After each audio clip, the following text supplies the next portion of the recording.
एक चीज समझ लीजिए कि किसान जो खेत बटाई पर लेता है, मैं बड़े किसानों की बात नहीं कर रहा, जमींदारों की बात नहीं कर रहा, जो किसान बटाई पर खेत लेता है उसका पूरा परिवार पूरे वर्ष मेहनत करता है खेत में, उसके बाद भी वो इतना नहीं कमा पाता है कि उसके घर की ईंटों पर प्लास्टर हो जाए।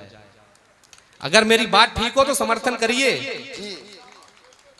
तब मैं उस कविता एक पढ़ता हूं, देखिए किसान की हालत क्या। मैं आपके बीच क्योंकि एक किसान का बेटा हूं तो मुझे लगता है ये जिम्मेदारी मेरी है, जिम्मेदारी की मैं अगर चाहूं तो फिर जो मैं पढ़ रहा था आप तालियां बजाते रहेंगे, मैं पढ़ता रहूंगा, लेकिन एक जिम्मेदारी की कविता सुन लीजिए, उसके बाद मैं अपनी जगह लेता हूं कि मेरी कविताओं में कोई श्रृंगारिक परिवेश नहीं, मेरी कविताओं में कोई श्रृंगारिक परिवेश नहीं, महबूबा के नयन निमंत्रण नागिन वाले केस नहीं, लैला मजनू की आपस में प्रेम गुजारिश भूल गया, रातें याद रही ननकू की सावन बारिश भूल गई।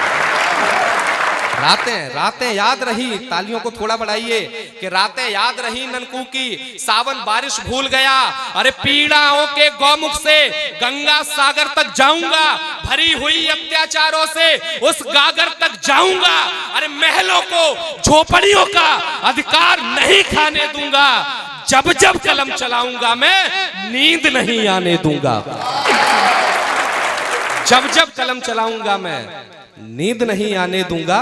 सबका पोषण करता जिसको धरती का भगवान कहा, सबका पोषण करता जिसको धरती का भगवान कहा। बहुत दावे होते हैं किसान के कि किसान बहुत खुशहाल है। मैं केवल एक बात कहता हूं कि मक्का किसान जब उगाता है खेत में और उसके बाद जब वो बाजार में बेचने जाता है उसकी 8 रुपए किलो बिकती है। मल्टीप्लेक्स में नोएडा और दिल्ली में जब आप फिल्म देखने जाते हैं तो 250 ग्राम मक्का 300 रुपए की 400 की मिलती है। ये अंतर क्यों है?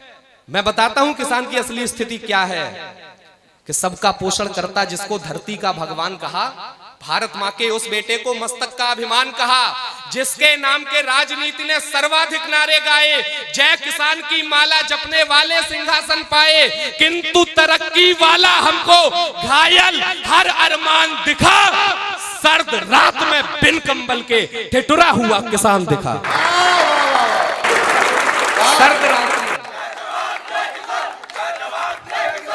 सर्द रात में बिन कंबल के ठिठुरा हुआ किसान दिखा, भले अंधेरे में रहता हो किंतु उजाले बांट रहा, भले अंधेरे में रहता हो किंतु उजाले बांट रहा, खुद का खाली पेट रहा पर हमें निवाले बांट रहा। अगली पंक्ति में अगर किसान का दर्द आप तक पहुंचे तो इस दर्द पर आपकी तालियां उठाएं कि भले अंधेरे में रहता हो किंतु उजाले बांट रहा, खुद का खाली पेट रहा पर हमें निवाले बांट रहा। अरे बिन सब्जी के नमक से रोटी उसने हंसकर खाई है, बच्चों को यदि दूध दिया तो गायब रही मलाई है, बच्चों को यदि दूध दिया तो गायब रही। कहां है कविता के लोग? मैं कविता पढ़ रहा हूं कि बच्चों को यदि दूध दिया तो गायब रही मलाई है। अरे खेतों की मिट्टी में पैरों के छालों का लहू मिला। आप कविता सुनने लगेंगे तो ये जुमले नहीं सुनाएंगे कि खेतों की मिट्टी में पैरों के छालों का लहू मिला। अरे तन ढकने वाला कुर्ता भी उसने 100 बार सिला। अरे तन खेतों की मिट्टी में पैरों के छालों का लहू मिला, तन ढकने वाला कुर्ता भी उसने 100 बार सिला। अरे जिद पर बच्चे की मेले से गाड़ी तक ना ला पाया, करवा चौथ गुजर जाती है साड़ी तक ना ला पाया।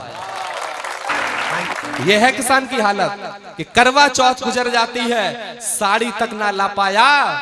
उसकी पीड़ा कब दिखती है? भरे हुए इन पेटों को। 1947 से लेकर आज 2022 तक किसान के नाम पर ही सरकारें इस देश में बनी हैं। मैं किसी एक सरकार की बात नहीं कर रहा। तरक्की इस देश की बताऊं? तरक्की ये है कि सर्दियां आ रही हैं, कोई भी स्वयंसेवी संगठन या आप 200 रुपए का कंबल लेकर इस चौराहे पर खड़े हो जाना बांटने के लिए। इस देश की हालत ये है कि वो 200 रुपए का कंबल लेने के लिए 10 मिनट में 200 लोग लाइन लगा लेंगे। ये है तरक्की इस देश की, कि उसकी पीड़ा कब दिखती है? भरे हुए इन पेटों को। अगली पंक्ति बहुत धीरे पढ़ूंगा। सेना में सब किसानों के जवान हैं, खेत की मेड़ों से यदि सरहद तक की यात्रा हो जाए तो तालियां सर्वाधिक देना। मैं पंक्ति बहुत धीरे पढ़ूंगा कि उसकी पीड़ा कब दिखती है? भरे हुए इन पेटों को उसकी पीड़ा कब दिखती है भरे हुए इन पेटों को। बेटा लहू से सरहद सींचे, बाप सींचता खेतों को। बेटा लहू से सरहद सींचे, बाप सींचता खेतों को। और कविता की सबसे संवेदनशील पंक्ति आपके आंगन में रखता हूं, देखना चाहता हूं आप उसका कितना सम्मान करते हैं। और किसान का दर्द इससे ज्यादा मैं नहीं कह सकता जो अगली पंक्ति में पढ़ रहा हूं, कि उसकी पीड़ा कब दिखती है भरे हुए इन पेटों को। बेटा लहू से सरहद सींचे, बाप सींचता खेतों को। अरे अंगारों पर चलता लेकिन अधरों पर मुस्कान रही, अंबर चादर धरा बिछौना उसकी ये पहचान रही। अरे सालों की मेहनत भी उसका कर्जा चुका नहीं पाई, आंसू सूख गए पर देह पसीना सुखा नहीं पाई। आंसू सूख गए पर देह पसीना सुखा नहीं पाई। रिश्ते घाव मरहम की उम्मीद लगाकर बैठे हैं, आंखों में खुशहाली वाले ख्वाब सजाकर बैठे हैं। अरे इनकी करोड़ पुकारों पर ईश्वर का एक नाम इन गरीब मजदूर किसानों की वजह से है। ईश्वर का वही नाम मुझे सबसे ज्यादा आकर्षित करता है। नाम पढ़ता हूं, देखता हूं कितनी तालियां उठती हैं। कि रिश्ते घाव मरहम की उम्मीद लगाकर बैठे हैं, आंखों में खुशहाली वाले ख्वाब सजाकर बैठे हैं। अरे इनकी करोड़ पुकारों पर भगवान धरा पर आते हैं, नेह लुटाकर दीनों पर वे दीन बंधु बन जाते हैं। नेह लुटाकर दीनों पर वे दीन बंधु बन जाते हैं। और सर्वाधिक महत्वपूर्ण इस देश के दो अवतार जिनके इर्द गिर्द ये पूरा देश घूमता है। दो दो पंक्तियां पढ़ता हूं, उनका उद्देश्य क्या था और आपका आशीष मांगता हूं। कि नेह लुटाकर दीनों पर वे दीन बंधु बन जाते हैं। कि 3 मुट्ठी चावल में तीनों लोग दान कर डाले थे। ब्रज में आप बैठे हो कि 3 मुट्ठी चावल में तीनों लोग दान कर डाले थे। भक्त सुदामा के पैरों के कांटे स्वयं निकाले थे। अरे कान्हा को दुर्योधन के घटिया हठयोग नहीं भाते, साग विदुर का मिल जाए तो 56 भोग नहीं भाते। साग विदुर का मिल जाए तो 56 भोग नहीं भाते। और दूसरे का तो भव्य मंदिर बन रहा है, उनकी लीला का मंचन आपने देखा कि साग विदुर का मिल जाए तो 56 भोग नहीं भाते। भव सागर पार करैया को भी केवट पार लगाता है।